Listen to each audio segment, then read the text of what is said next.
प्यारे विद्यार्थियों, आज के इस वीडियो में हम राज्य के तत्वों के बारे में चर्चा करेंगे। जैसा कल मैंने आपको बताया था, राज्य के 4 तत्व होते हैं: जनसंख्या, निश्चित भूभाग, सरकार और संप्रभुता। तो राज्य का पहला अनिवार्य तत्व है जनसंख्या। राज्य होने के लिए जनसंख्या होना जरूरी है। अब ये जनसंख्या कितनी हो, जैसा गार्डनर की परिभाषा को जो हम पढ़ते हैं तो वो कहता है राज्य कम या अधिक लोगों का समुदाय, यानी राज्य की जनसंख्या कम भी हो सकती है और ज़्यादा भी हो सकती है। जब हम प्लेटो को पढ़ते हैं तो प्लेटो ने अपने आदर्श राज्य की जनसंख्या 5040 बताई, जो बहुत कम है। लेकिन उसने ये जो 5040 का फिगर वो कहाँ से लाया? उसने ये वर्गीय संख्या के न्याय का सूत्र लगाया और 7 के वर्ग में उसको हर स्तर पर, शासन के हर स्तर पर 7 लोग चाहिए, तो 7 के वर्ग में उसने जनसंख्या को मल्टीप्लाई किया और 5039 संख्या उसको प्राप्त होती है, जहाँ पर राज्य के लिए जरूरी लोगों की संख्या पूरी हो जाती है। फिर उसने उस 5039 में एक दार्शनिक राजा को जोड़ा। इस तरीके से 5040 की संख्या प्राप्त होती है। लॉज में उसने ये वर्णन किया है। रूसो एक आदर्श राज्य की जनसंख्या 10,000 मानता है।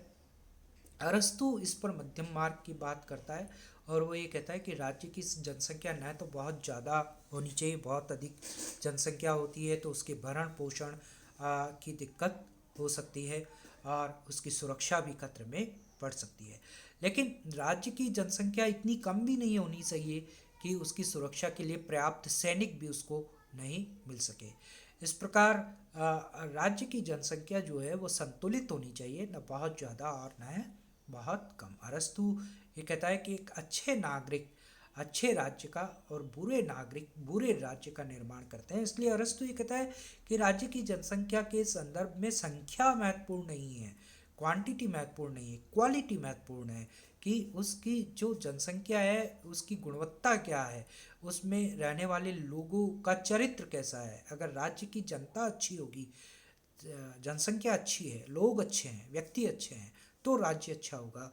लेकिन अगर व्यक्ति बुरे हैं, लोग बुरे हैं, तो राज्य भी बुरा होगा। इसलिए ब्लंचली भी ये कहता है कि राज्य का जो व्यक्तित्व है वह उसकी जनता में झलकता है, जनता में निहित होता है। आ, कितनी जनसंख्या होनी चाहिए इस संदर्भ में गार्डनर ये कहता है कि राज्य में जनता इतनी ही होनी चाहिए जितनी जीवन निर्वाह के लिए आवश्यक हो, इतनी अधिक ना हो कि संसाधन कम पड़ जाएं। विशाल जनसंख्या सैनिक शक्ति में सहायक होती है और कुछ लोग एक रूपीय जनसंख्या की बात करते हैं तो कुछ लोग विविध रूपीय जनसंख्या की बात करते हैं। यानी कुछ लोग ये कहते हैं कि साहब, जनसंख्या अगर एक ही जाति, धर्म, वर्ण, नस्ल को जानने मानने वाली होगी तो एकता होगी, एक रूपता होगी तो एकता होगी। लेकिन कुछ लोग कहते हैं कि नहीं, एकता जो है वो विविधता में होती है। विविध स्वरूप वाली जो जनसंख्या होती है वो विकास के लिए, राष्ट्र के विकास के लिए ज़्यादा लाभकारी होती है। राज्य का दूसरा जो तत्व है वो है भूमि, जमीन। जेलिनेक ये लिखता है कि सबसे पहले क्लूबर वो विद्वान था जिसने 1817 में भूमि को राज्य का आवश्यक अंग बताया। ड्यूगी, सैलमंड और सीले ने भी ने राज्य के लिए भूमि को आवश्यक नहीं माना, क्योंकि ड्यूगी और सैलमंड और सीले का तर्क ये था कि जो भ्रमणशील समूह होते हैं, जो बंजारा टाइप लोग होते हैं, वह भी राज्य होते हैं, वह भी स्टेट का हिस्सा होते हैं। फिर लेकिन ज़्यादातर विद्वानों ने बाद में भूमि को राज्य का एक अनिवार्य तत्व माना है और वो भूमि भी निश्चित होनी चाहिए, उसकी एक एक सीमा रेखा होनी चाहिए। अब ये भूमि जो है वो कितनी हो, रूसों ने छोटे राज्यों का समर्थन किया, जबकि कुछ विचारक ऐसे होते हैं जो बड़े राज्यों का समर्थन करते हैं।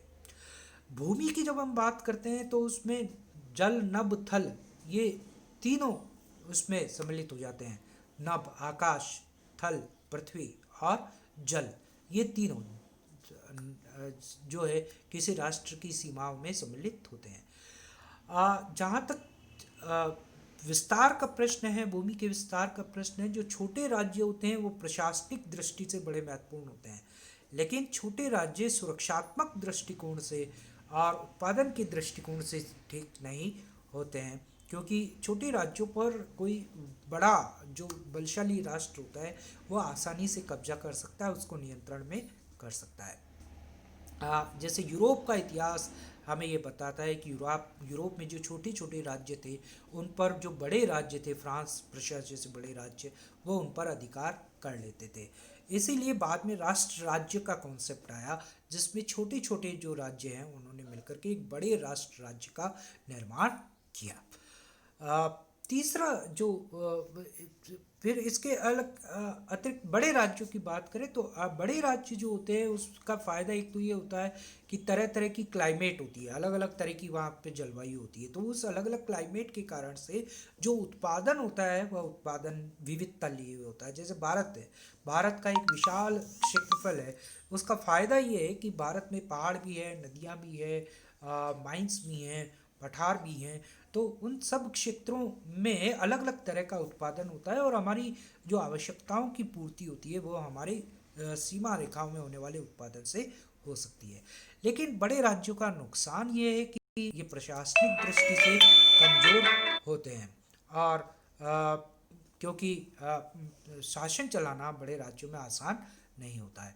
इसलिए अरस्तु ने इस संदर्भ में मध्यम मार्ग अपनाते हुए कहा कि राज्य का क्षेत्रफल न तो बहुत ज़्यादा होना चाहिए और न ही बहुत कम, इतना बड़ा भी नहीं होना चाहिए राज्य की उसकी सुरक्षा मुश्किल में पड़ जाए। जैसे भारत के साथ ये दिक्कत है कि इसकी सीमा रेखा इतनी लंबी है कि अगर हम एक मान लो एक छोर से शत्रु आक्रमण करे और सेना वहाँ है और नीचे दक्षिण में अगर कोई आक्रमण कर दे तो फिर उसको संभालना मुश्किल हो जाएगा। तो क्षेत्रफल बहुत ज़्यादा बड़ा भी नहीं होना चाहिए, लेकिन क्षेत्रफल इतना कम भी नहीं होना चाहिए कि जनसंख्या की भरण पोषण के लिए हम आवश्यक उत्पादन भी नहीं कर पाए। Bluntschli, Woodrow Wilson, Holland, Hall, Oppenheim, Pennock, Smith आदि ने राज्य के इस तत्व को राज्य का अनिवार्य तत्व माना है। तीसरा तत्व है सरकार। राज्य की जो इच्छा की अभिव्यक्ति है वह सरकार में होती है और कई बार राज्य और सरकार को पर्यायवाची अर्थों में माना जाता है। राज्य अपने आप में एक अमूर्त है और उसका मूर्त रूप जो है वह सरकार है। इसलिए राज्य की जब हम बात करते हैं तो बेसिकली राज्य का क्रियात्मक जो अंग है वह सरकार है। राज्य की इच्छाओं की अभिव्यक्ति सरकार के माध्यम से होती है। चौथा और सबसे इम्पोर्टेंट तत्व जो राज्य का होता है वह है सॉवरेनिटी, प्रभुसत्ता। आंतरिक और बाह्य रूप से राज्य संप्रभु जो होगा वही राज्य होगा। ये आधुनिक राज्य की महत्वपूर्ण विशेषता है।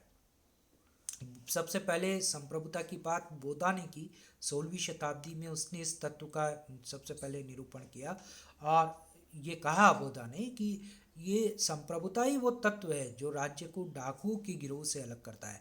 क्योंकि देखिए जन समूह तो डाकुओं का भी हो सकता है, उनके भी पास भी एक निश्चित भूमि हो सकती है, वो उस पर अधिकार कर सकते हैं, उनके अपना सरदार भी होता है, उनकी अपनी सरकार भी होती है, लेकिन वो संप्रभु नहीं होते, उनके ऊपर कोई दूसरा अधिकार कर सकता है। फाइनर ने इसलिए ये कहा कि राज्य का मूल तत्व उसकी बलवती इच्छा में ही निवास करता है। लोस्की का मत था कि अपनी संप्रभुता के कारण ही राज्य अन्य सभी प्रकार के मनुष्यों के द्वारा बनाए गए संघों से भिन्न होता है। इस प्रकार संप्रभुता जो है वह राज्य का अनिवार्य लक्षण है और संप्रभुता का अर्थ मैंने पहले भी आपको स्पष्ट किया। संप्रभुता का मतलब है राज्य के भीतर वह सर्वोच्च सत्ता जो दूसरों को आदेश देने की क्षमता रखती है, लेकिन स्वयं किसी दूसरे के आदेश से बंधी हुई नहीं है। और जो और ये जो बंधन है वह न आंतरिक रूप से होना चाहिए न बाह्य रूप से होना चाहिए। यानी जो राज्य की सत्ता है वह राज्य की सत्ता स्वतंत्र हो, सब वह किसी के आदेशों से बंधी हुई ना हो, किसी की गुलाम ना हो। ये राज्य का अनिवार्य तत्व है। 1947 से पूर्व भारत इसीलिए राज्य नहीं था। या आज राजनीतिक अर्थों में हम राजस्थान को प्रांत कहेंगे, राजस्थान राज्य नहीं है टेक्निकली, अगर हम पॉलिटिकल साइंस की भाषा में बात करें, क्योंकि राजस्थान प्रांत है लेकिन वह राज्य नहीं है। क्यों नहीं है? क्योंकि राजस्थान राज्य की जो सत्ता है, राजस्थान प्रांत की जो सरकार है वह केंद्र सरकार के अधीन होती है, सेंट्रल गवर्नमेंट के अधीन होती है, संविधान के अधीन, सेंट्रल गवर्नमेंट के अधीन होने के कारण से उसके कई विषय सेंट्रल गवर्नमेंट पर डिपेंडेंट होते हैं। इसलिए वह संप्रभु नहीं है, वह सॉवरेन नहीं है। इसलिए आ, आ, राजस्थान जो है वह प्रांत है, राज्य नहीं है टेक्निकली। तो ये संप्रभुता जो है वह राज्य का अनिवार्य तत्व होता है। तो ये 4 तत्व हैं राज्य के, जिनके बारे में आज हमने बात की। थैंक यू, धन्यवाद।